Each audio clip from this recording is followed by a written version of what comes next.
think we are all set. So why don't we go ahead and call to order at 6:32.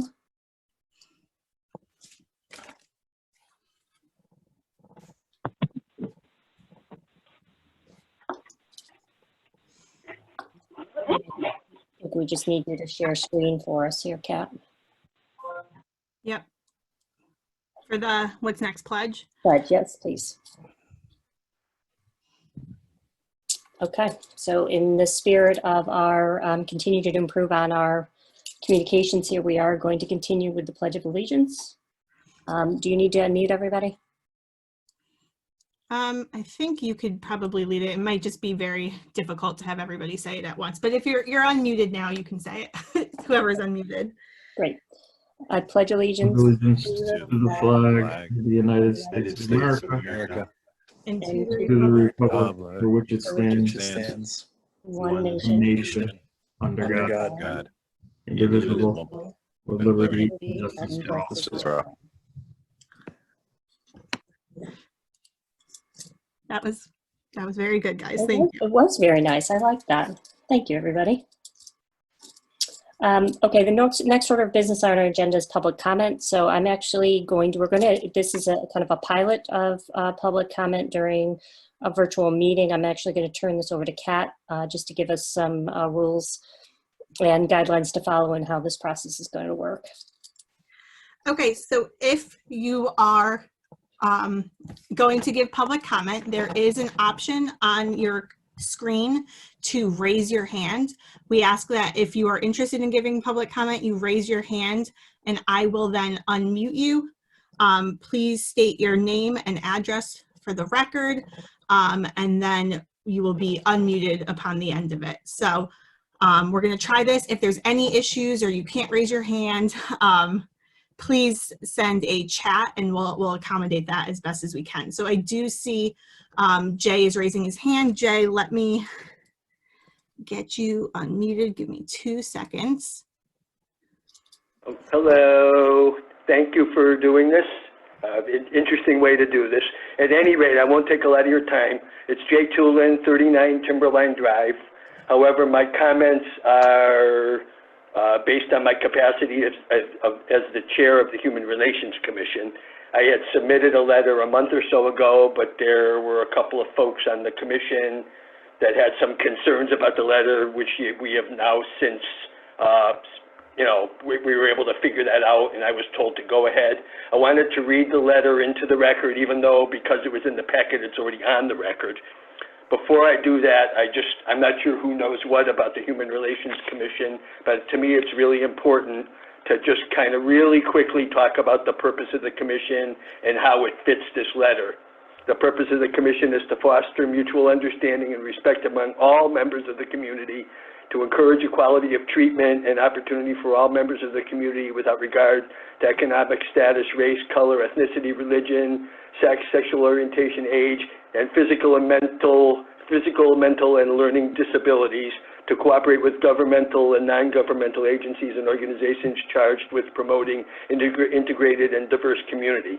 Having said all that, we consider ourselves advocates and kind of watchdogs for just about anything that goes on in town that might impact folks with disabilities. So that in our conversation when we had our retreat back in September, that was what prompted the letter I'm about to read. And then at the end of the letter, I just have one other comment. On behalf of the 7 members of the Farmington Human Relations Commission, I'm writing to urge the FHS Building Committee to contract for advisory services from an accessibility consultant with extensive background in the concept of universal design. You guys have heard me mention that before in other meetings. We would ask you to use the consultant to review ongoing plans for the high school and make recommendations as to specifications or configurations that may inadvertently result in less than optimal access for students and visitors with a wide range of disabilities and assistive devices. And this also goes for anyone that might be using the high school for anything. Universal design is both a philosophy and a practical approach to ensuring that the built environment is equally accessible to all people regardless of their physical condition.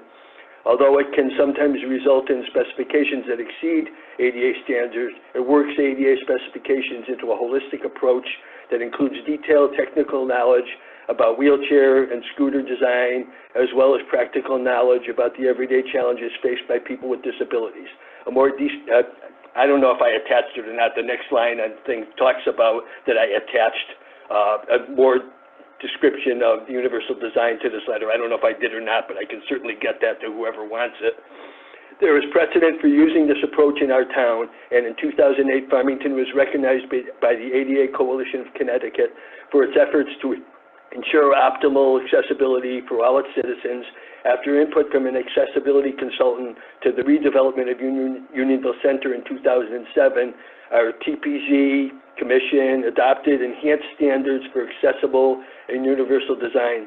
Since its inception in 2018, the Village Center Committee has had a representative from the Human Relations Commission, my predecessor, Ruth Groby, as a voting member, and has ensured that universal design will be the standard for any development in that part of town. I'm trying to keep this within 5 minutes. So, although the possibility of having to spend additional dollars to exceed ADA standards may seem questionable, we would argue that utilizing universal design principles is both a moral and a practical issue. After years of failing to meet ADA requirements, it is time for Farmington's educational facilities to live up to the town's other efforts to ensure equality of treatment and opportunity for its citizens with disabilities. From a pragmatic standpoint, it is wiser to spend a little extra on achieving optimal accessibility than it is to make expensive adjustments and reconfigurations when the original construction proves to be inadequate for some category of users. Our town buildings belong to all of Farmington's residents. We strongly urge the building committee to ensure that this is truly the reality for all our citizens with disabilities. The comment I wanted to make after that, and these comments in no way are intended to intimate that TSKP isn't fully aware of universal design, as are CSG. I've had conversations with Mark Garilli about this in the past. So that's not to say that they're not aware of it. That's not to say it's not going to happen. But in our role as a commission, we just felt strongly that it was important to put this thought out there and, kind of advocate for this because we think it's important. I'd also be curious to get, not now, obviously, at some point in time, other examples of universal design that TSKP maybe has used in previous projects.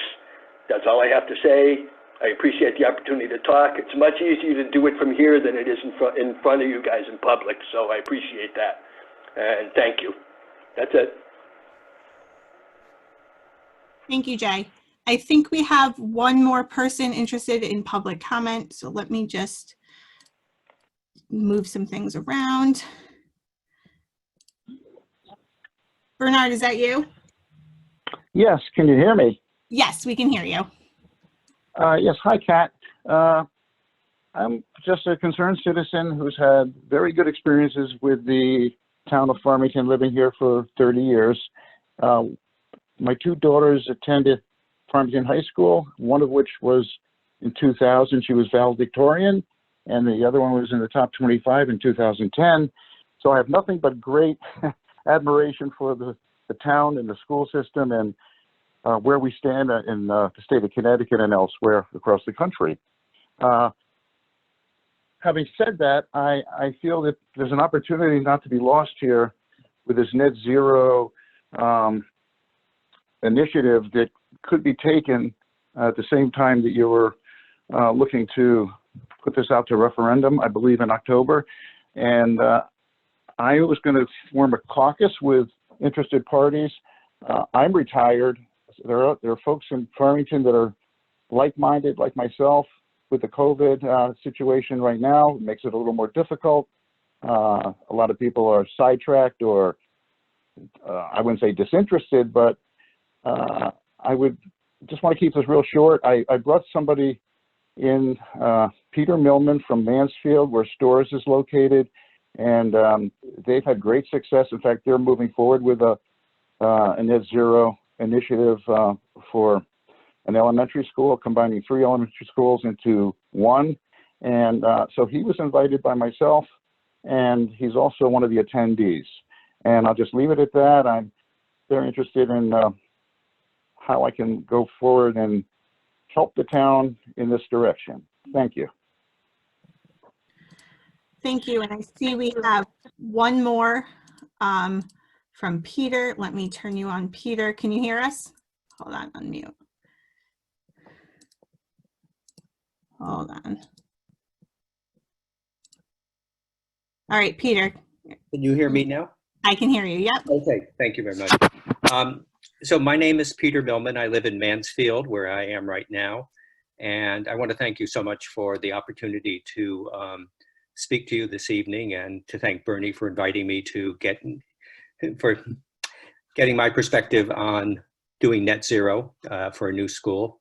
I would respectfully suggest that the building committee seriously consider changing their ed specs for the Farmington High School from heating and cooling through natural gas, and instead make net zero energy the goal for the environmental and equipment for the new school.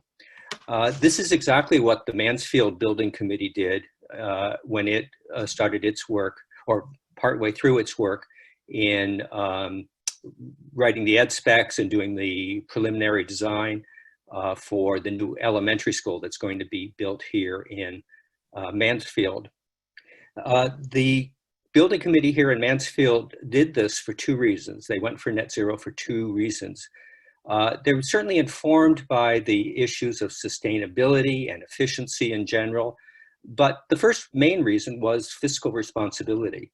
That as they looked into it and started talking to experts, it became clear to them that the extra cost of going for net zero was not really very much. It's a little hard to determine exactly, but it's not very much.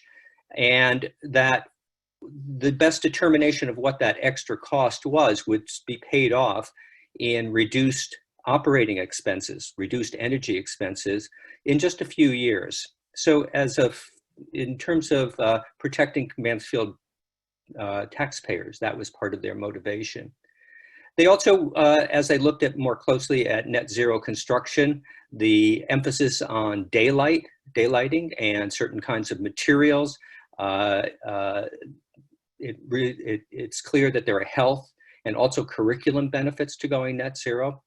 And they also were looking at the issue of passing a referendum. Our referendum was this past November 5th in 2019. And they made a determination that including net zero was not only good for taxpayers and students and staff, but it would also help pass the referendum. So let me just give you a very quick background about Mansfield. I'll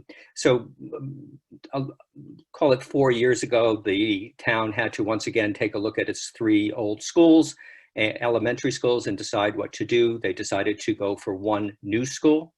And as a result of that, they went for that, set a referendum date. And a bunch of us here in town, call it a dozen to 15 people, decided that this was going to be pretty difficult to pass this referendum, or could be. For one thing, consolidating three elementary schools into one school was an emotional issue for many people, in spite of the many benefits to doing that. But also here in Mansfield, the town charter requires that 15% of registered voters vote yes, not just more yes votes than no vote, but have to vote yes. And so we formed a committee to pass the referendum. We did some of what you might expect, which was to create a flyer and a website and an email campaign and a social media campaign.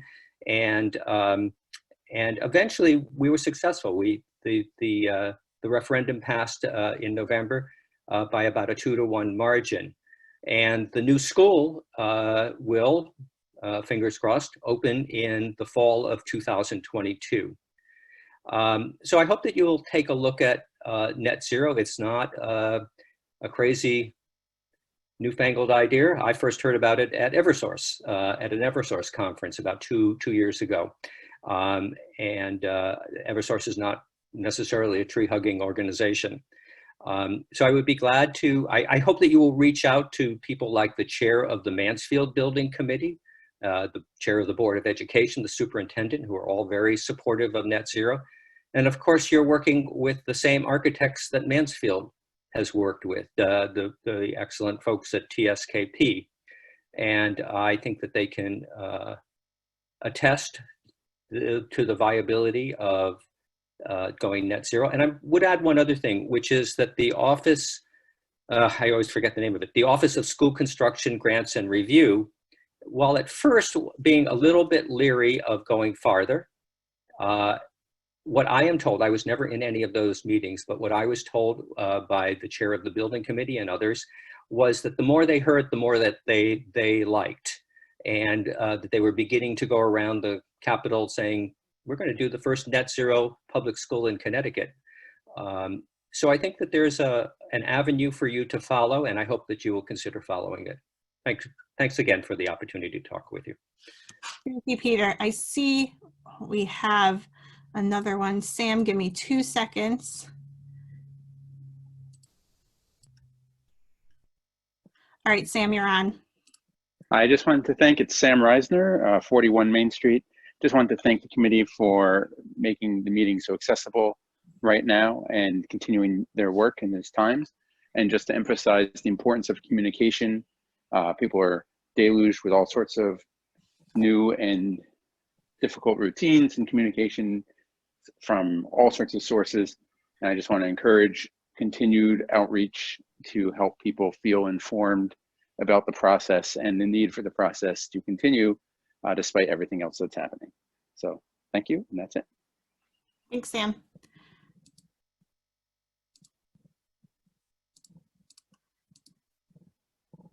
Is there any other attendees that want to offer public comment? If you can, raise your hand or just give us a chat and we'll get you unmuted. Right, I'm not seeing any. So Meg, I think we're good to move forward. Okay. All right. Thank you, everybody. And thank you for the patience for the process. Thanks, Kat, for helping us through that as well. So next order of business is minutes. So we're going to do this as we did last time. So rather than have some confusion with feedback, we're going to be doing some muting and unmuting here. So just bear with us as we do this. But Kat's going to unmute us so that we can get a motion to approve the attached March 18th, 2020 minutes. So moved. This is Sharon. Second, Gar. Okay, any discussion? Sorry. That's all right. Any discussion?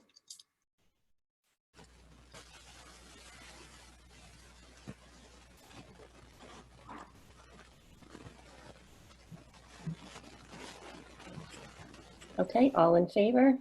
Aye. Aye. All opposed? Okay, unanimously approved. And then Kat's can actually put everybody back on mute until all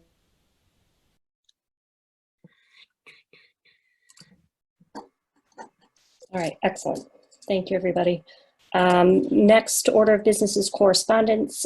So once again, we do continue to receive quite a bit of correspondence, which is fantastic, via the website. And we certainly encourage everybody to continue to do so. It is a great way. We now, I think based on how things went in this meeting, I think it does make sense for us to allow public comment moving forward in this format. But a great way to reach us is obviously through the comment form on the website. So please continue to do that. Included in our packet is correspondence received March 14th through March 30th. So if you have not already, please take the time to review those comments and you know, consider those as we continue our conversations.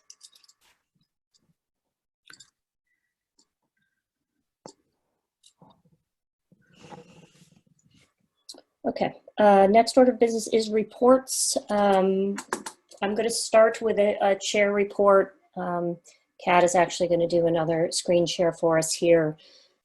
just an opportunity for us to kind of level set again. I think we're going to be doing a lot of this as we're meeting on a 2-week basis. And what I wanted to do was just take a minute for us to think a little bit more about our process, where we are and where we're going. I think that's a logical question and something we need to think about as a committee to make sure that we're making decisions appropriately. So in the report today, I just wanted to restate at the very top as a reminder to not only us as a committee, but those who are listening in with us today, that on February 4th, the building committee was recharged by town council to prepare a referendum question with a project scope to include a new FHS building designed by TSKP on the current municipal campus within the net municipal project cost range of 105 to 110 million. I put this on here as a reminder to all of us that this is a charge that we have been directed to move forward on, and we are going to do our best to make that happen, even in the circumstances that we are in. That is going to mean we're going to make some decisions on suspending some things, continuing with others. I'm going to get to that in a minute, but I just always want us to remember that, again, the town of Farmington has charged our committee to move forward on this, and I think we have all up to this point, and we'll continue to take that charge seriously and make sure that we're doing the best we can in our current environment and continue with the success we've seen to date. So the way I look at this, and this should sound familiar and look familiar to most of you, but we just need to continue to use our compass as a committee. And that compass, I think, has always been really looking at our guiding principles as a building committee. So the bullet points you see on the screen, and I'll read these out for those of you who don't have the opportunity to view with us, are the things that we decided as a committee really made sense for us as guiding principles. I've highlighted some, I've grayed out others, not because those items in gray are less important. They're just the highlighted items at this point are very critical and important to us at this moment. So you will see in gray 2 things that we have already followed and will continue to follow. Relying on competitive analysis of service and design as one of our main guiding principles, in establishing effective professional partnerships resulting in guidance by industry experts. So again, we will certainly keep those in our mind as we move forward. They will probably become more important as we move out of our current situation and some of the restrictions we're in. But more importantly, I want to highlight the 3 items and 3 bullets on the page here that you see in black. So procure critical information prior to milestone decisions. Obviously a very important part of our process to date, making sure we collect all the information we need to know to make those milestone decisions. So as we look forward and we think about these things, this is the hardest piece of the puzzle here, is we don't know a lot of information, and we're going to talk about that in a minute as well. Evaluate financial expenditures, so focusing on the benefit of the cost, not just the cost alone. So again, as we're talking about dollars that we are going to spend in this effort, not only through the design process, but also what our committee spends, making sure we do that in a very responsible way, and making sure the actions that we take right now are going to give us the best benefit for those dollars, and provide timely and transparent communication. So again, echoing what we did here on public comment, we have had a large focus on communication and will continue to do so with some adjustments moving forward. It's okay, you can go on to the next slide there.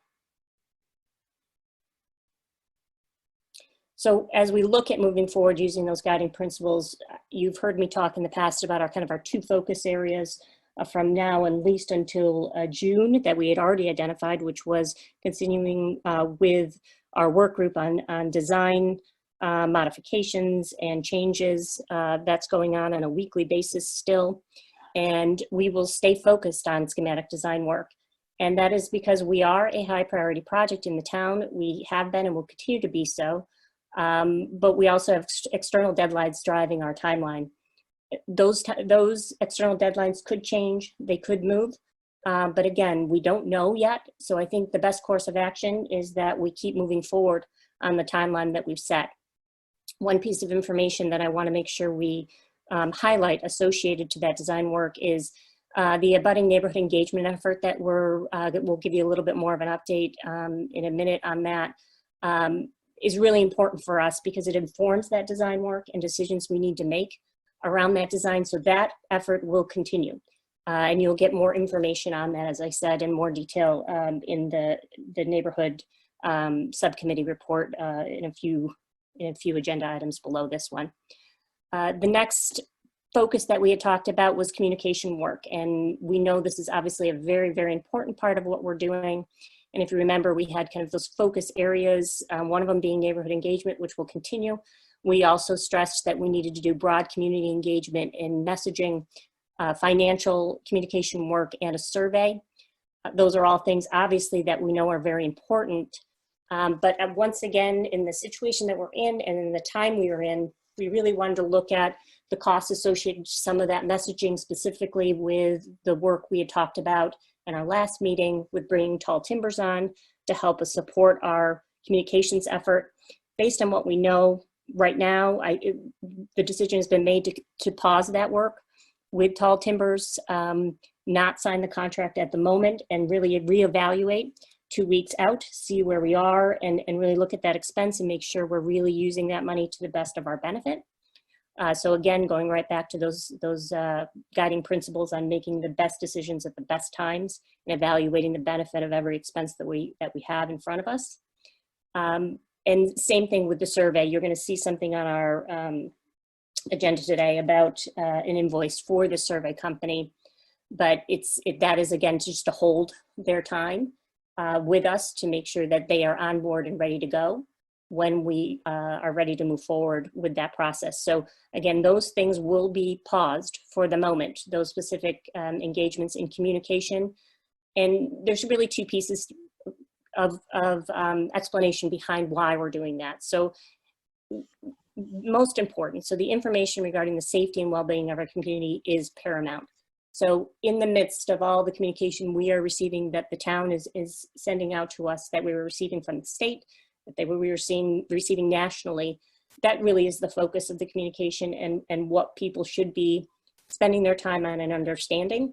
And what we want to make sure is that we're not causing any confusion in the middle of that. So again, we will continue to do our normal updates. We will send out chair reports from these meetings. We will continue to have our meetings, at least our main meetings every 2 weeks, and move forward accordingly to keep that engagement where it needs to be. Opening up to public comment is another step in that direction, but that leads to that final statement. We simply need to know more before making milestone decisions. We just don't know. Not us, but everybody. We're all in a situation here where we're waiting on more information.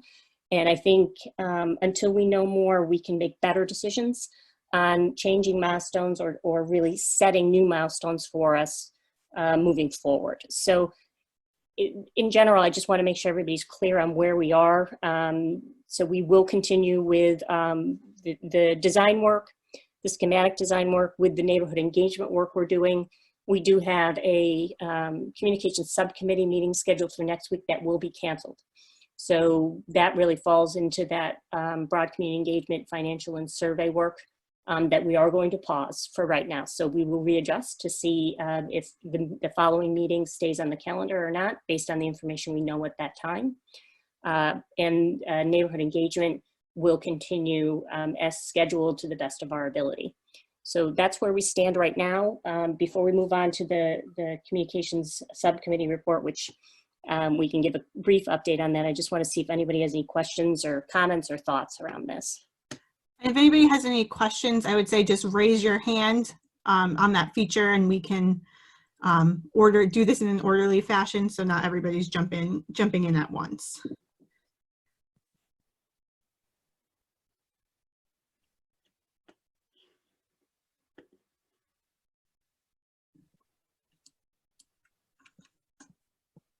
I don't see anyone, so. Okay, great. So feel free if you have thoughts or comments, again, for those listening in, provide that information via the website form. Committee members, obviously, we have open communication as well. So any thoughts or concerns, just let us know and we can certainly share those. But for right now, our standard building committee meetings are going to stay on schedule until we know anything different, so that we continue to get updates on design work and that neighborhood engagement work that we're doing. Okay. Next report that we have on here is Communications Subcommittee report. I gave you an update as to where we are moving forward. I don't know if Kat and Kathy, if you have anything else in addition to add to that, to our statement as far as next steps. Scott has been working on the school tour video and some other videos as well. Even though we're not in school, we're still working on those. And I think one video to mention was regarding state reimbursement. CASA has agreed to answer some questions and give some more information about that. So I think that'll be a very informative video for us and for the community. Yeah, and we're going forward with that in the next week or so. Perfect.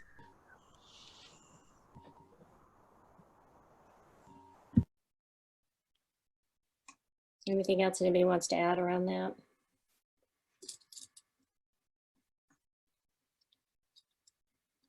Okay. Neighborhood Communications Subcommittee report. Sharon, if you want to share some thoughts on where we are on that from our meeting. Sharon, if you just want to unmute yourself, or I can do it if you. Oh, there Yes, last Wednesday, March 25th, and this morning, the Neighborhood Communication Committee met with Tai-Soo Kim and CSG to create some plans for engaging the budding neighbors, because we feel that this is very important. So Tai-Soo Kim presented us a brief presentation regarding some topics that we've been discussing right along, regarding the traffic pattern for Monteith Drive and the high school area, as well as the emergency exit near Crestwood, the berm and the fence that will be constructed around the east side of the property line, and the footpaths that are there regarding Crestwood Road and Briarwood. We're trying to be the good neighbor and obtain the input out of the meeting that we're planning on having. Next week on April 9th, Thursday, we're going to be having another online Zoom webinar at 6:30 p.m. Information will also be provided on the Farmington Facebook Highlands page. So they'll be able to see how they can join for that. And that's where we stand right now.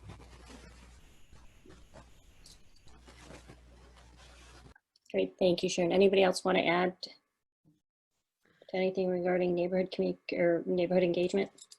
We did also send a letter. It was put in today's mail, so it'll likely go out tomorrow, but to all abutting neighbors around the high school site, so that they can hopefully attend that meeting.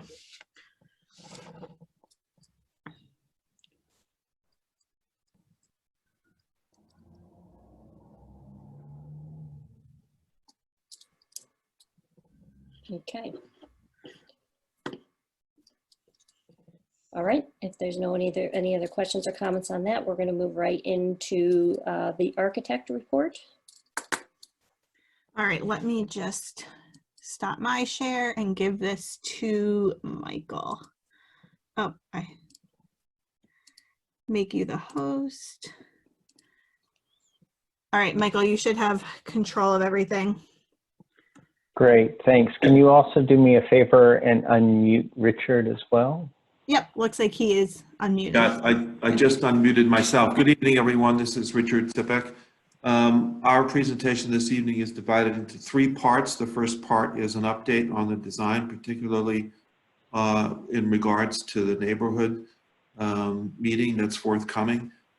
We did also have a meeting this afternoon or this morning with town officials, and maybe Michael can share with you some of the feedback we've gotten from them. And then the second part of the presentation will be to update the committee on cost-cutting efforts. You may recall that we talked about that briefly at a previous meeting. We should continue that discussion because we need to go back to the town council. And the third part of our presentation has to do with net zero, and I wanted to share with you my experience, my understanding of net zero projects. So I'm going to turn it over to Michael. He can walk you through the PowerPoint, and at some point he will turn it over to me. Great, thank you, everyone. As Richard said, we have been working on the schematic design on a variety of fronts with our engineering team and with our civil designers, but we've also worked, as Sharon mentioned, on some more visuals to help better communicate the design intent and impact to the neighbors. So basically, I just want to share with the whole committee some of those products that have come out through those public meetings so that we're all on the same page. This is a rendering that Tai-Soo introduced to you last time we all met discussing the exterior design. This depicts the view along the east side of the property. So we're looking at the berm between the school and the residential neighborhood. We're looking at the pedestrian-only roadbed, and two of the learning community clusters with that center gathering space that spills out from the cafeteria. We took some of the comments and some of what we felt were going to be concerns from the neighbors and generated this, which is a nighttime view of that same shot, that same perspective. And really what we're trying to substantiate here is that for the most part, the classroom wings will be unoccupied to the extent that they need to be occupied. We can draw the shades if that becomes a concern with the neighbors. But because of how the building is structured with all of the public functions on the west side of the building, that for the most part at night, all you see is a little bit of light here that's spilling out from the cafeteria, and then the light along the egress paths that are required by code. And those are provided, these are very low levels of wattages, and they're provided by small bollards in order to try to minimize the impact of this building at night. It's worth mentioning too that the berm continues along this property line and then takes a bend as Crestwood comes into it. And that same berm will similarly shield the neighbors from any parking lot light leak from headlights of cars. This is a revised visual. Most of the building committee will remember this as a graphic that we put together during our executive sessions and trying to figure out where to put the new building on the site. Basically, we just updated this with our current understanding of the project and reoriented the section so that it matched that perspective view I just showed you. But the content of it is essentially the same. We understand here everyone recognizes the upper fields. You understand that the main stadium and press box, and then the football field, which sits a little higher than our new building. And then we have the new building, and then we have this area here, which is the 150-foot setback, the 6-foot high and 40-foot wide berm, the evergreen planting, and then this fence. We did speak with a member of the town staff today and had a good discussion about what is the nature of this fence and where it would be located. We'll continue that conversation and have a good recommendation by the beginning of next week. But one thing he felt was that there's no need for a 6-foot high fence when you have a 6-foot high berm, but the fence is really there just to discourage, capricious wandering of student population into neighbors' yards. But a 6-foot high fence isn't going to screen anything more than the berm does. So we'll probably reduce that fence and then come back to him with some ideas about exactly where on the line it's located and how it is constructed. The other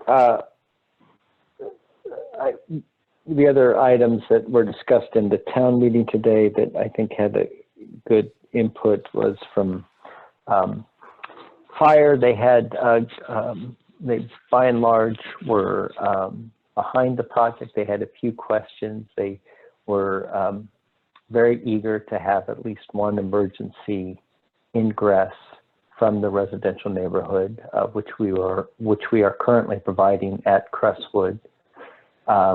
That existing gate is 13 feet wide, and he confirmed that 13 feet is perfectly fine. So we'll likely replace that gate and establish that roadbed a little more permanently.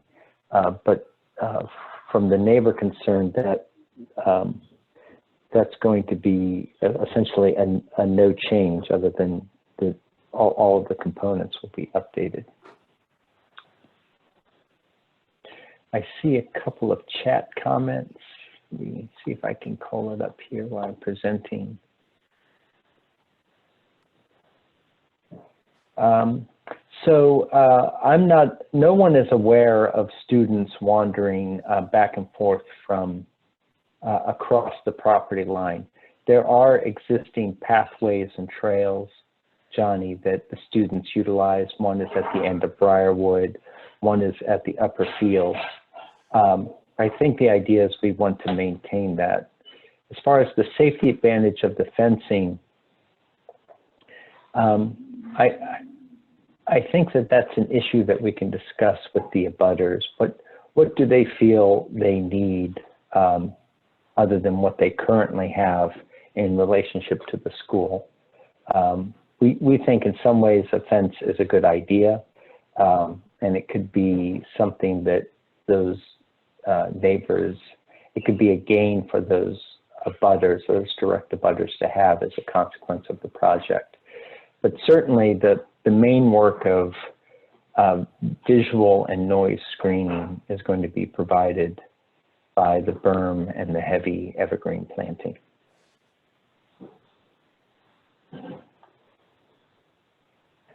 All right, I'm going to continue by handing it over to Richard, who will cover potential cost reductions, and he's just going to direct me as to when I should flip the slide. Okay, now's a good time to flip this slide, Michael. Okay, just a quick reminder, in January, what we did is presented the total project cost for option 3. It comprised of these components, numbered 1 through 6, and then grand total of approximately $142 million. And again, as a reminder, next, the estimated state reimbursement at that time was approximately $28 million. So the net town share was estimated to be $114 million. Next. And then on February 4th, when we had town council meeting, the town council said, we'd like you to target $105 to $110 million.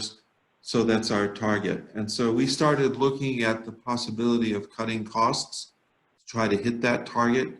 But before we go on to the next page, I want to call out line 5, the FF&E and technology.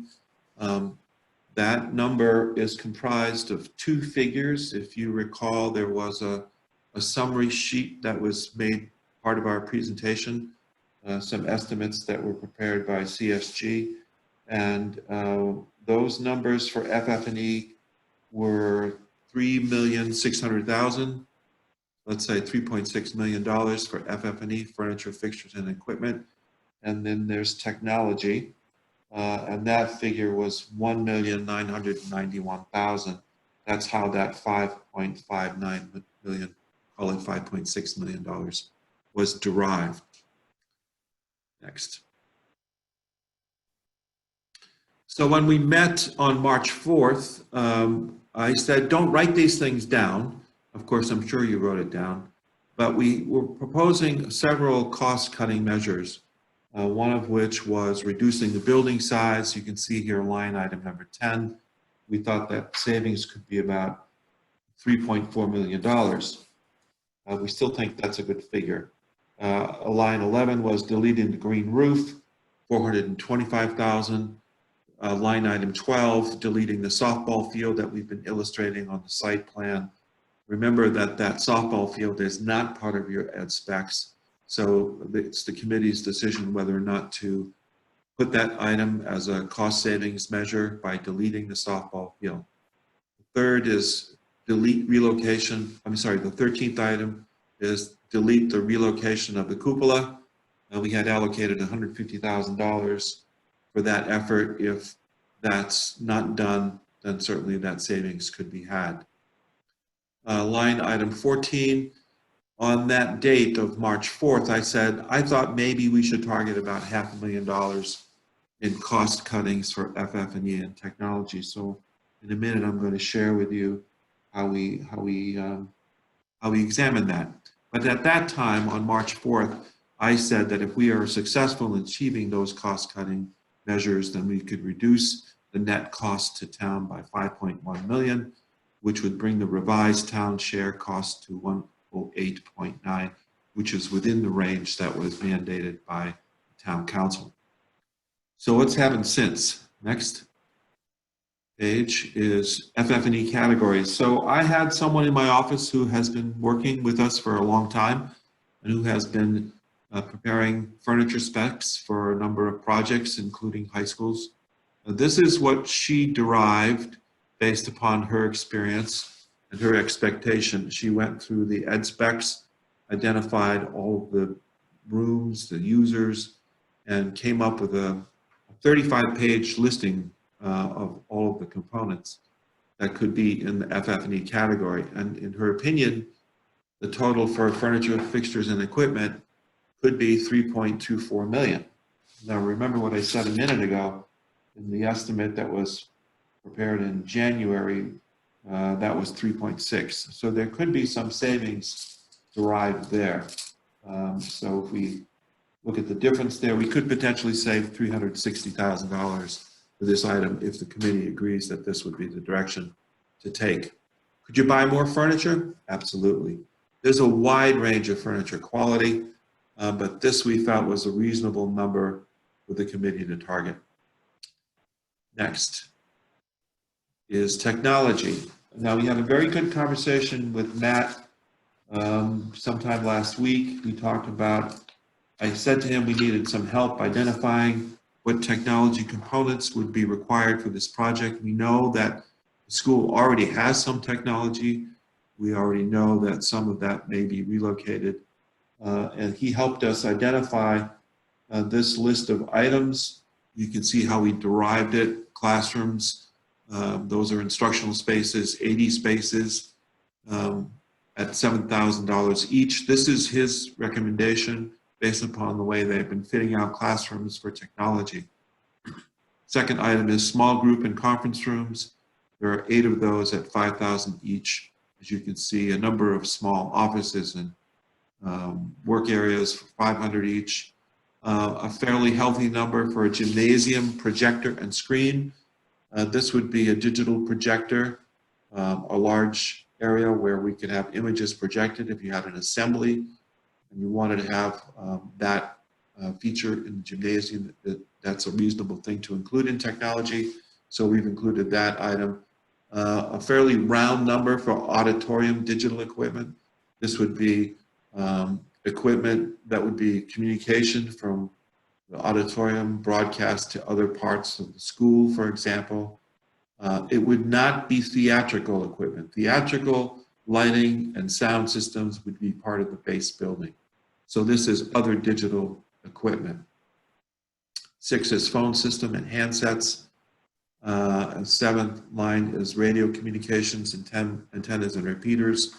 There's a need for radio communications, walkie-talkies, those sorts of things, and that's a fairly healthy number. 8 is security cameras. I'm guesstimating for a building of this size, maybe about 200 cameras. The kinds of cameras that Matt has been using cost about $1,200 each. That's how we derive that number.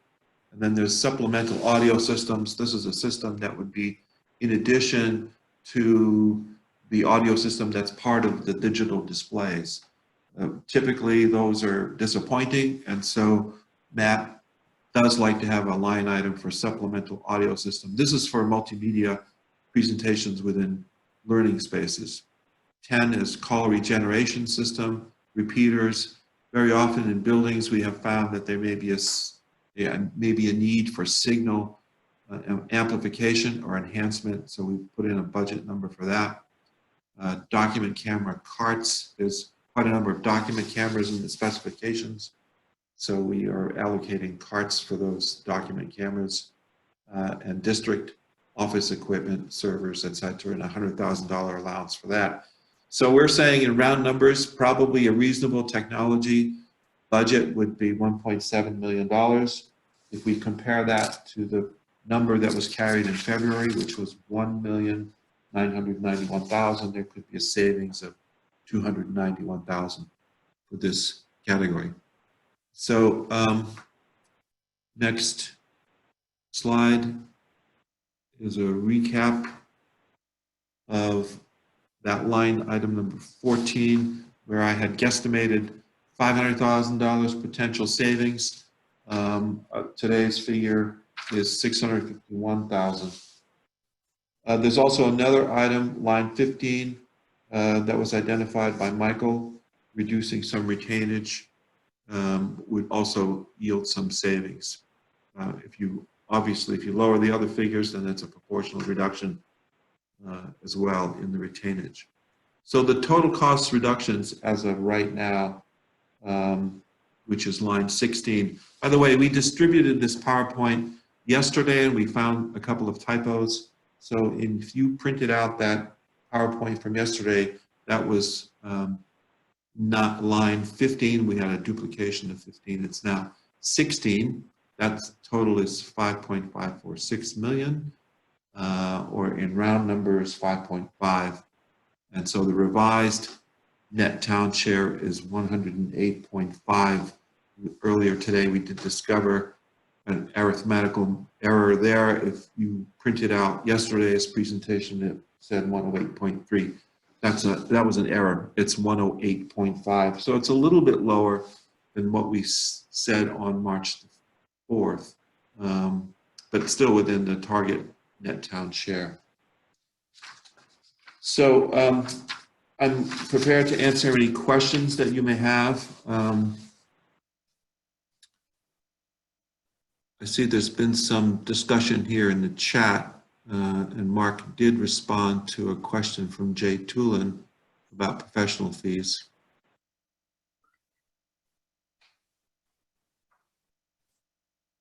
Any other questions so far? We had talked previously in previous committee meetings of going back to the town council mid-March with the committee's recommendation for cost cutting. That obviously did not happen. I'm not sure what the target is now for the committee to go back, but we do need to have some discussion with the committee about what it is that we're going back to the town council with.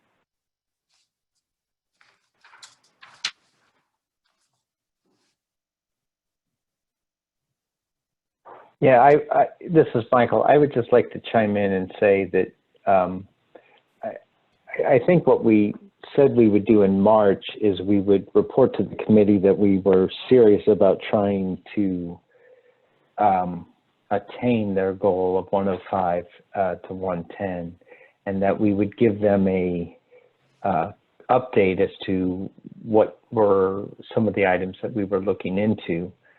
Ultimately, all of these savings need to be confirmed by a new pricing exercise, and all of these savings need to be considered with, frankly, probably an equally long list of potential ads that we're getting from different constituents or end users regarding the project. So, you know, we feel right now this list represents good candidates that don't have a direct impact on the ed spec or the longevity of the building.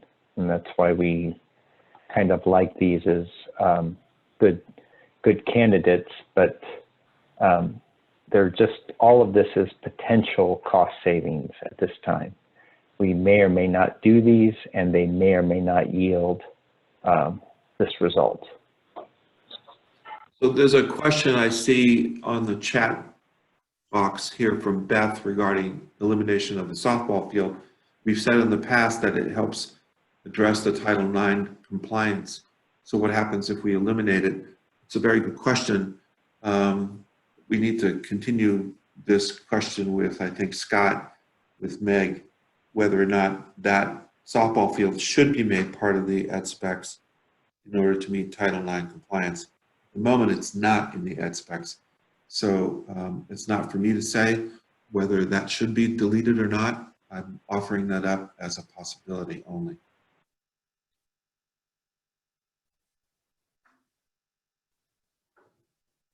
I will say my knowledge of your non-compliance reports, the fields have been cited for lack of accessibility, but while the field house was mentioned for Title IX compliance, the fields themselves have not. Doesn't mean you won't be called upon, but whatever your athletic department is currently doing to manage that seems to be satisfying the review boards. There's a question also from Jay Tulin trying to see if there's anywhere that an accessibility consultant might fit. I think certainly in the professional fees, there could be a line item inserted for accessibility consultants. We have worked with accessibility consultants in the past. I'm very familiar with them. It's a requirement actually in Massachusetts school projects, so it's not a big line item, quite frankly, and it certainly could be considered part of the professional fees.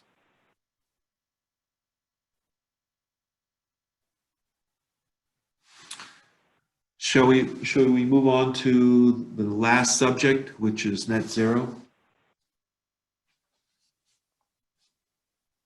Let's talk about that. Why would you want to do net zero? In my experience, which is limited, quite frankly, I've never done a net zero energy public school in the state of Connecticut. However, no one has. People have done net zero projects in Connecticut, but I know that Kola Ronan, who happens to be our consulting engineer on your project, has done a net zero project for Choate. It's a different kind of facility, and it was very much designed specifically for demonstrating the net zero energy possibilities. That building is called the Kohler Center. And I also know that they've done net zero college work for Amherst College, I believe, but that project is a dormitory project where there's a great deal of passion to achieve net zero energy in their facility. So it could be, one motivation might be to use it as an opportunity for teaching, learning, especially among people who are passionate about conserving energy, conserving resources, saving the planet, be environmentally appropriate. So that's certainly one motivation. Another project that I'm familiar with was the study that I did in Amherst, Massachusetts. They were looking to build a new facility or add and renovate a facility in the town of Amherst. And in Amherst, there's a town bylaw that requires that any new project or any major addition to a public facility costing more than $2 million must be a net zero energy project. So in that particular case, it's mandated. There's no such mandate in Connecticut at the present time. And then, of course, there's Mansfield Elementary School. I'm very familiar with that project, having been working on it now for over a year and a half. As you heard Peter Millman say a few minutes ago, I think the motivation there was multifold. There were people who were very interested in energy conservation, environmental sensitivity, and also demonstrating to the public what is achievable and using it as an educational tool. I know that during the pre-referendum period, there was a great deal of interest on the part of educators, on even the students who attended public meetings and said that they very much would want to have a net zero energy school. And then, of course, as you heard Peter say, that there was a group of residents in town who probably would support a building if it could achieve a net zero energy. So there's different motivations. I will tell you that I think if your motivation is to build, is to save money, that may not be an appropriate motivation to do net zero energy. The payback period depends upon how energy efficient it is and how much money you spend to achieve net zero energy. So I would like to take a few minutes to discuss what really is a net zero. And you'll find that there are a lot of people interested in doing net zero energy. But let's talk about a very simple definition. So this diagram, which I quite frankly owe to CMTA. CMTA is an engineering firm that we hired to participate in the Mansfield School project. They've never done a net zero project in Connecticut either. However, they have done many net zero energy projects throughout the country. Consequently, they're very qualified to advise us on net zero energy school design. So you'll see slides that follow this one that have the CMTA logo on it. That firm is located in Lexington, Kentucky, and working with them has been great. It's been very illuminating to me, quite frankly. So let's start with the definition of net zero. This chart tries to illustrate what that is. If you take the sum of all of the energy consuming components of a building, so if you see on the left-hand side, you see this list: heating, lighting, cooling equipment, pumps and fans, all of the mechanical devices, hot water demands, and you sum them all up on an annual basis. And then you calculate, based upon the square footage of the building, a figure that we'll call EUI, which stands for energy use intensity. So many thousands of BTUs per square foot per year. And then you supplement that with renewable energy resources. Like what, for example? Well, renewable energy resources might be wind power, it might be solar power, it might be thermal energy that you were able to extract to offset energy use for heating or cooling.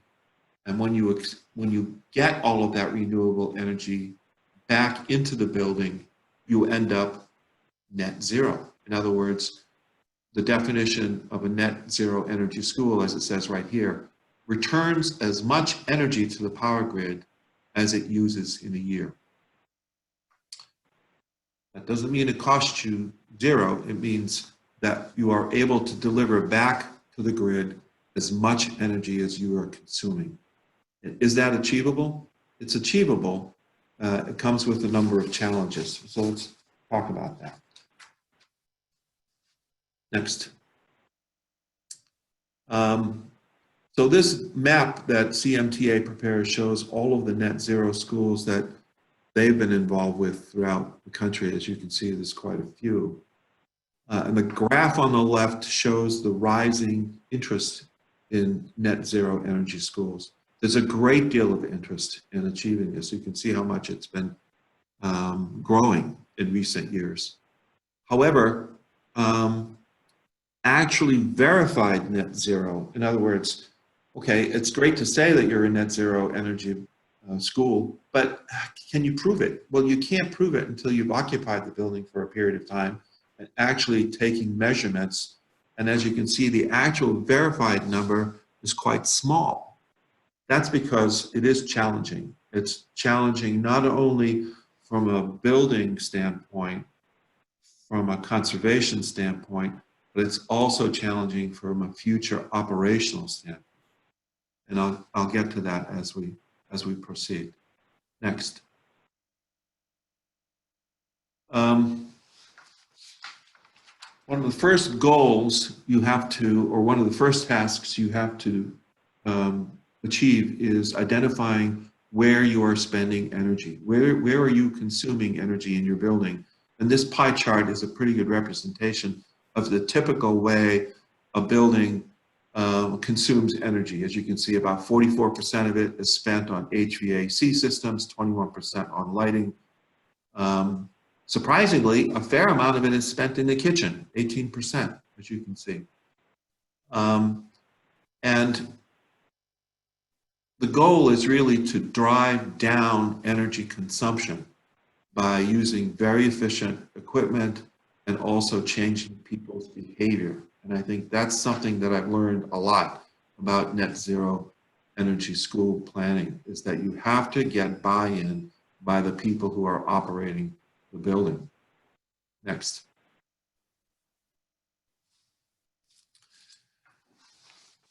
Here's a graph that shows how if you reduce the energy use intensity, if you turn off the lights religiously, if you use low wattage fixtures, if you turn off even your computer servers when they're no longer being used during the day, you can drive down the demand for photovoltaics. This is what a chart that was done by CMTA to explain, based upon their observations, that if you just comply with ASHRAE standards, that's the column on the left, and that's an energy use intensity of 70, you would need to spend $5.2 million in photovoltaic systems to satisfy the demand. Now, quite frankly, from an energy standpoint, just meeting ASHRAE standards is a pretty sloppy building from an energy conservation standpoint. And then the next bar shows the average in the Alexandria public school system. That's the current, and they've done a lot of work for the Alexandria public school system. That's the average experience in those schools. In California, the school average is quite a bit less energy use intensity. And for a comparable building in size, they would only need $3.4 million of photovoltaics to generate electricity that's required by the school. And as you can see all the way down the list, they've been able to get it down to $1.1 million photovoltaics for a comparably sized building. This is the actual experience they had in Alexandria for the Discovery Elementary Schools, one of the most recent net zero energy projects. But as you can see, money is spent for photovoltaics. That is one of the major messages I want to convey to the committee, is that you do need to offset your energy consumption with energy generation. Next. In addition to driving the cost down. This chart illustrates how you typically have components in the building consuming energy, the current demands. And I was stunned, quite frankly, when I saw this. Look at coffee makers, which is sort of just past the midpoint right there, coffee makers. Now, I heard over and over again, coffee makers consume a lot of energy. You know, they're really culprits here. We need to make sure that all the coffee makers are removed from the building. But look at computer servers on the left. Those are huge energy hogs. And that was very illuminating to me. Why is that? Well, that's because they run 24 hours a day, 7 days a week. They're never shut off. So one of the ingredients in designing a net zero energy school is looking at all of these components and coming up with a strategy for even reducing the energy for servers, perhaps having a system that automatically recognizes when activity on your network is very low and it puts servers to sleep. that kind of technology exists in our conversations with IT folks in Mansfield. They've well on board. They said that if we can achieve this, this was something that they're very interested in doing. Next.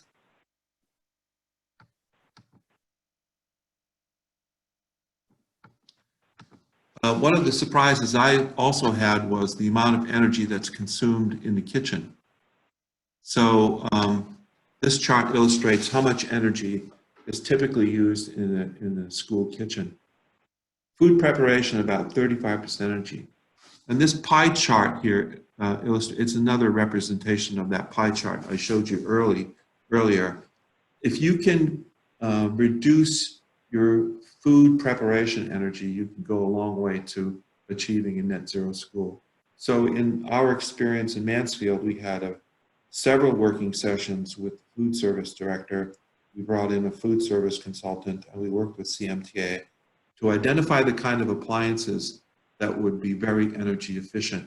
We're talking about non-gas appliances. So we're talking about electric appliances, electric cooktops. And I think for a lot of people who would normal reaction would be, well, wait a minute, electricity is very wasteful. But remember, we have photovoltaics on the building. So once you get your head adjusted to that, it kind of makes sense. If you can offset energy consumption with photovoltaics on the roof, then it's a no-brainer to go to electric appliances. And so far, the food service director in Mansfield has been very supportive of this. Next. And this is sort of what I meant by getting buy-in by operations as well. Now, I want to talk about some of the factors in building design that contribute to net zero energy.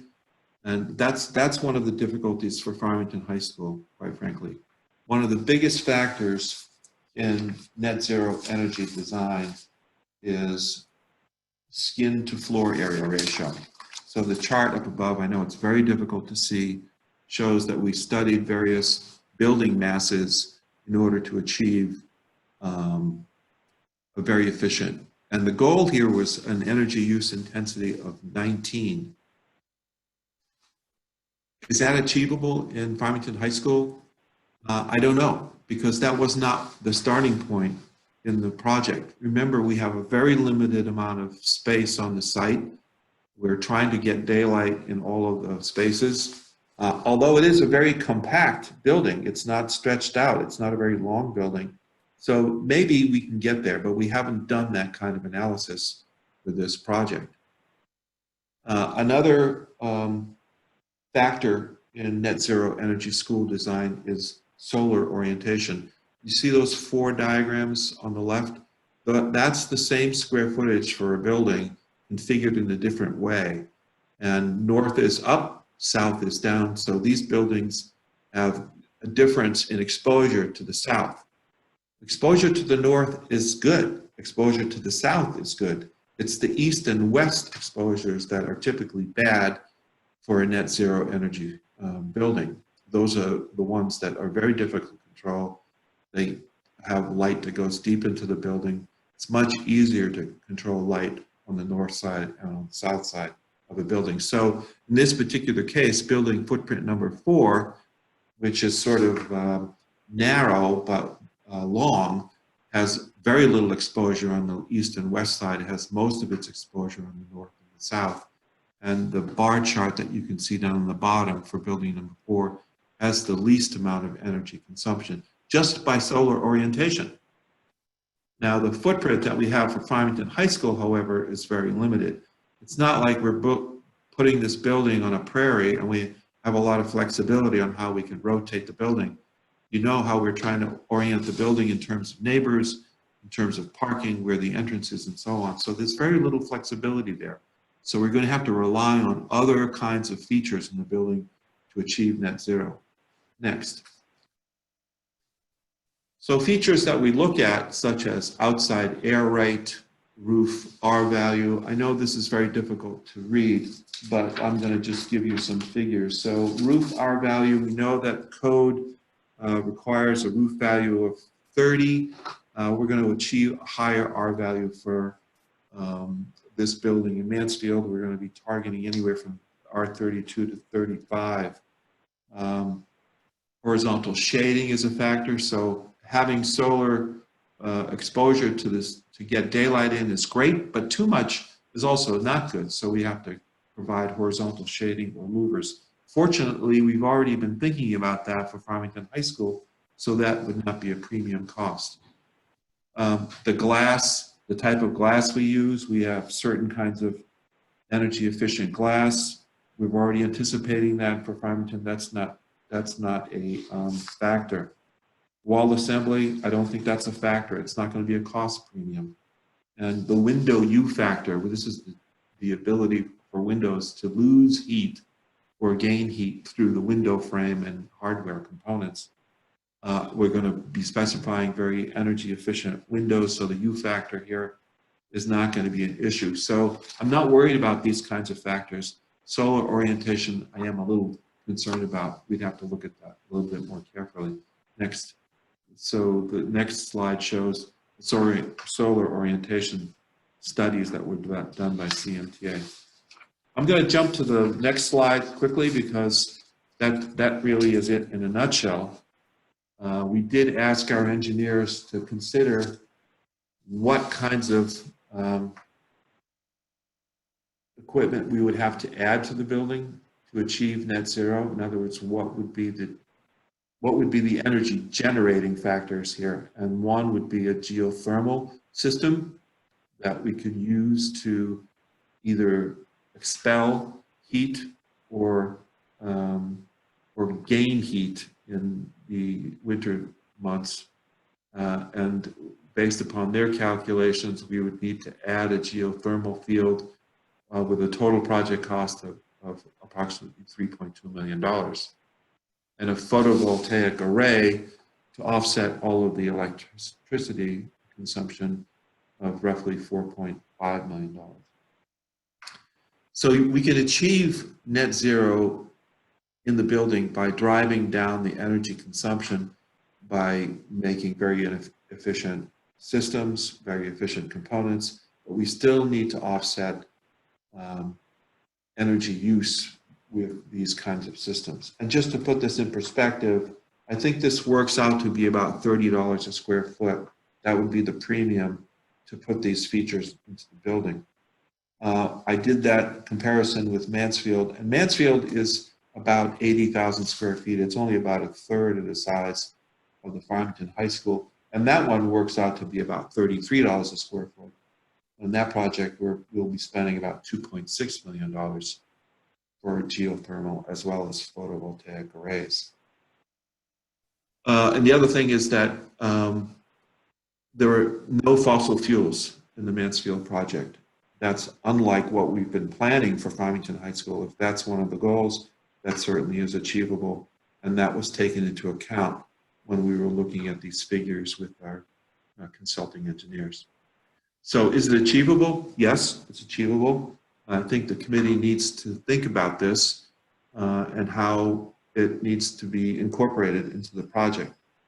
Now, maybe what the committee might consider is making a recommendation to the town council to consider this as an additional feature, and maybe it's an additional question on a referendum. So that's it in a nutshell. Hopefully that gives you a little bit of an idea of what Net Zero Energy School building is about. Richard, there are some questions that I see on the chat. Okay. Garth asked just that, what you just said, is it feasible to offer an option for the town to vote on it in the referendum? So yeah. something. Yes, as a matter of fact, that was one of the strategies that was taken by Guilford. At that time, there was no discussion of net zero energy, but there were energy enhancements that were considered for that project. And I'm trying to remember, I think it was $2.25 million, $2.25 million of additional features. That I think we had an ice storage system. I think we had radiant flooring heating as well as radiant cooling in the flooring. A number of items that were added, and it was a separate question, and the public voted in favor of those additional costs to be applied to the project. And then Ellen asks, macro data is more challenging to discuss as far as schools that have done this. Would it be possible to get data in CT, Ardurg, or Farmington Valley? To my knowledge, there is no net zero energy building in Connecticut, public school in Connecticut. And then I see Tim Harris has his hand up. So let me unmute you, Tim. Actually, I can't. I don't have controls. I think I can do this. Okay. Let's see. Hang on here. Here. Oh, boy. I should be unmuted now. Yep, There you go. Yes, you are. Okay, great.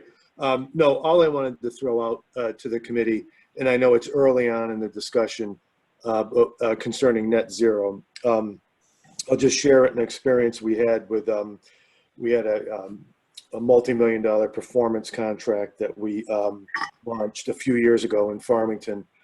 And it was a performance contract, as you know, is a company comes in with, and there'd be no outlay costs. This is through the utilities. You put into play several energy conservation measures such as weather stripping, building automation, water conservation, occupancy controls for lighting and ventilation, lighting retrofit, variable speed drives for HVAC, stuff like that. Well, when they say that, and then of course you are promised savings, X amount of savings at the end of a 15-year period. Well, I'm just throwing it out there, as we all know that the devils are in the details, and the devil in this case is the baseline. So it's setting that baseline, because you can skew the payback period and the cost savings, and even the cost of the measures that you for the photovoltaic array by simply adjusting that baseline. So what did that mean for us? I mean, we're done, you know, and you have to agree to the baseline, of course, but what it may mean is set points. Teachers are cold, students are cold during the day because you said, okay, this is all going to work if you set your, you know, you're not going to be going above, you know, say 67 degrees or, you know, whatever. Building use is another thing. Well, you're going to go to unoccupied at 3 o'clock. Well, teachers are there to 4:30, 5, and they're freezing in their rooms because for this to work, the model, you had to have your occupancy controlled at a certain time.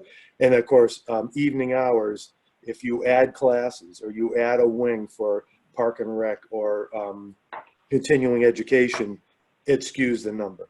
So I'm just throwing it out early for people to think about that. It's not a simple plug and play like, okay, for that money, we get this. It's dependent on the baseline that you agree to. So that was my 2 cents.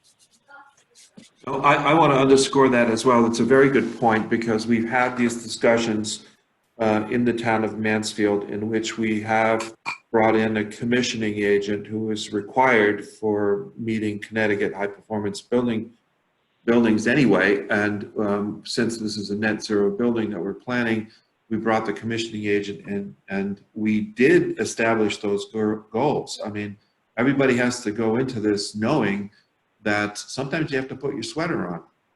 Right. And you have to sometimes tell people, no, you can't open the window because net zero energy means that everybody has to, on a daily basis, be conserving energy. Otherwise, you are going to skew the results.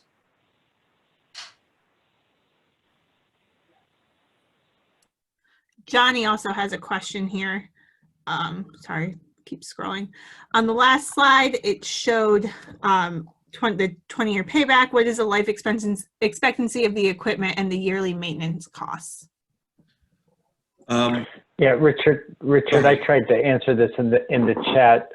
The geothermal, the pipes and the pumps will have a good life expectancy. Those are all good investments. The PV will operate past 20 years, but in all likelihood, if you're investing in that large of a PV array, within 20 years, you'll want to update the panels just to take advantage of better performing technology. Peter Millman continues with some other questions. Have you done a life cycle analysis of conventional versus net zero? And he continues with what is the longevity of conventional boilers and other HVAC equipment? Those are all good questions. We could talk about anecdotally that gas-fired equipment with regards to water heaters and boilers have a tendency to last a little longer than electrical boilers. But electrical boilers are cheaper, first cost anyhow. But the truth is, Peter, we haven't done a very studied version of what is a total net zero physical plant versus our baseline physical plant, which meets Connecticut high performance standards, and run those life cycle costs out. That's something that we can do, but we need to really develop the study further in order to put our fingers on that. We did do an analysis, though. Michael, if you could remind the committee what we have in our budget for mechanical systems and the cost-saving projections that we have already estimated that were part of previous presentations. Yeah, the building committee may recall this. The 142 million did not include any energy add alternates, but the baseline energy performance of the new school, because it is all new built, we anticipated was going to operate at a $40,000 to $50,000 annual utility savings, even though that is more square footage, it's fully air conditioned, and we ran our models to 11 months a year, knowing that these new facilities typically get used by a lot of the town constituents. So as a baseline, the $142 million school already outperformed your existing facility. The other thing that I will add is we ran a variety of options with Kohler Ronin as to what you could or couldn't add to help improve the performance of the school.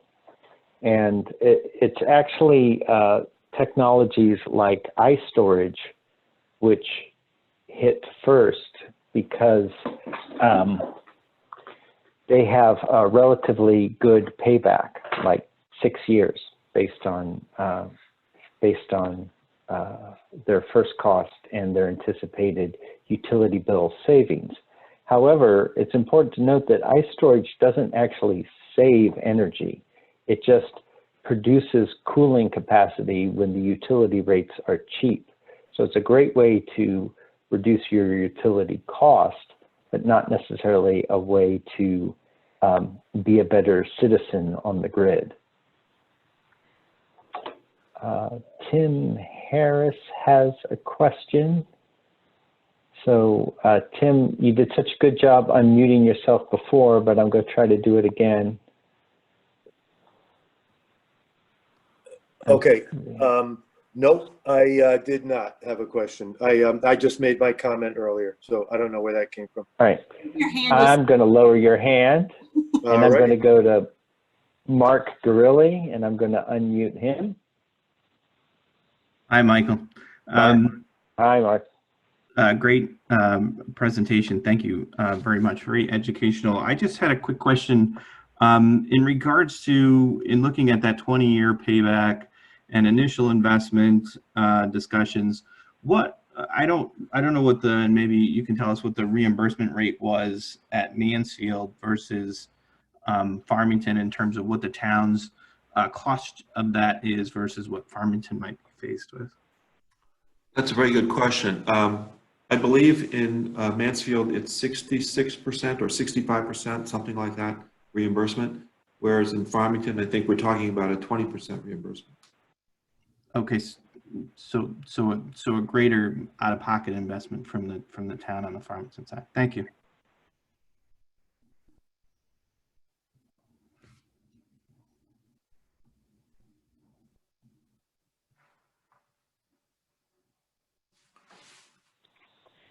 Okay, I don't see any more hands.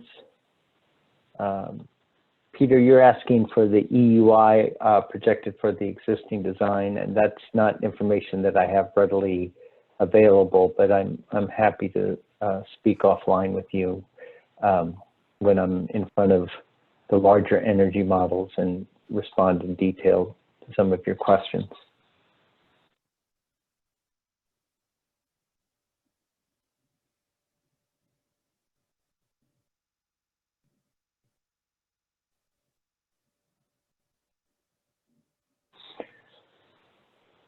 Okay, Kat, what do you want to do now?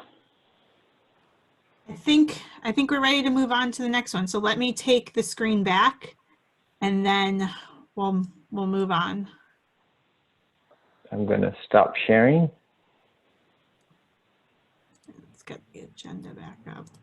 All right, so it should be the agenda on the screen again. And Meg, I think we're ready for the next item.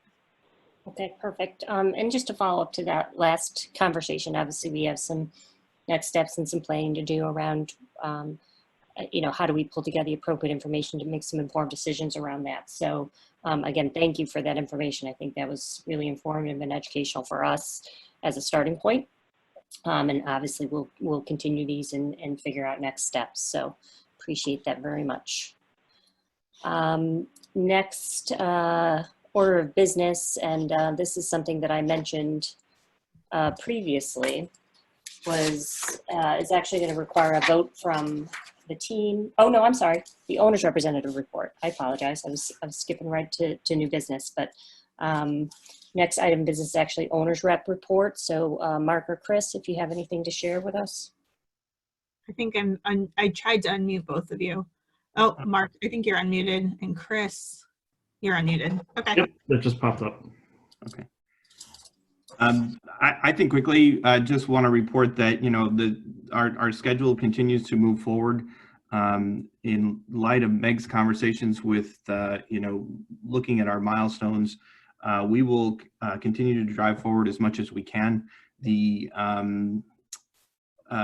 you know, that June 30th date for our application, as far as we know, we have not heard otherwise, is still a good date with the state. So we're going to continue to push our design efforts in that direction. Obviously, things are day by day given our current situation, but we'll continue to work with you know, Kathy and her team and the town and the building committee to move forward. I think our next big milestone to secure would be that meeting with town council. And so I think that's a further discussion we need to have.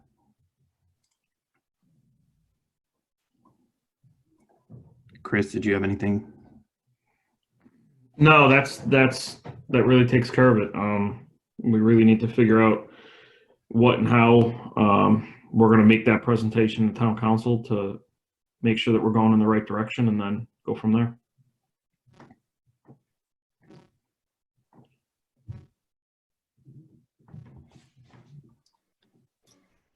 Anybody have any additional comments or questions?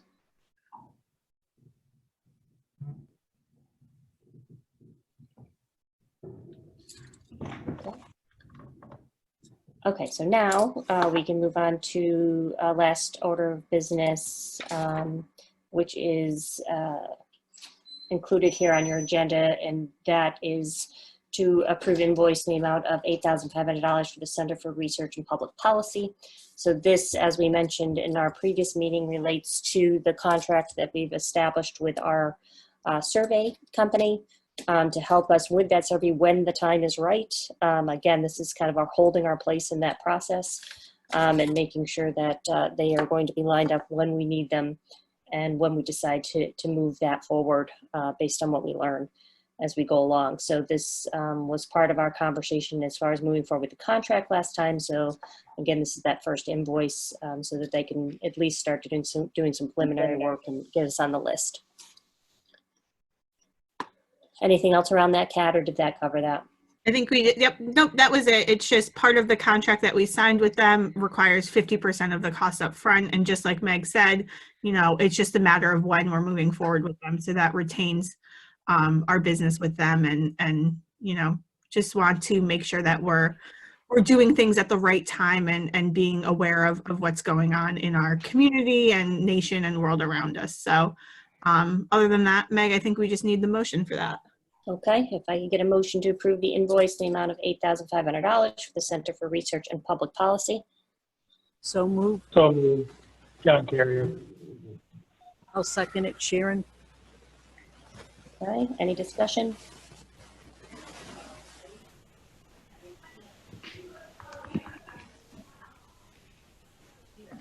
Okay, all in favor? Aye. Aye.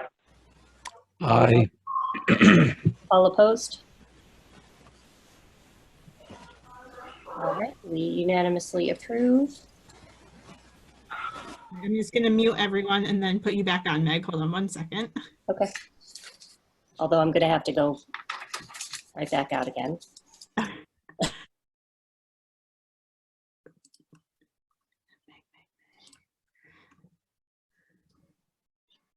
Okay.